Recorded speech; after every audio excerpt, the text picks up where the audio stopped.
How to set your watch list to public on CoinMarketCap app. Let's go ahead and start the video.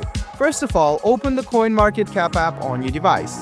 Now what you need to do is click on Market on the bottom left hand side and tap on Watchlist. If you have not created any watch list, you can just go ahead and select any bitcoins or any cryptos, and you can see this option of star button. Just go ahead and hit on it and it will be added to your watch list. Now tap on the watch list option and you can see this is your watch list. Now if you want to make this public, go ahead and click on the three dots on the right hand side, then tap on this public icon. Now everyone will be allowed to view this watch list. You can also pin this on your profile and share it to your community as well. So this is how easy it is to set a watch list on public on the CoinMarketCap app. I hope this video was helpful for you. Like the video, subscribe to the channel, and do hit the bell button for more.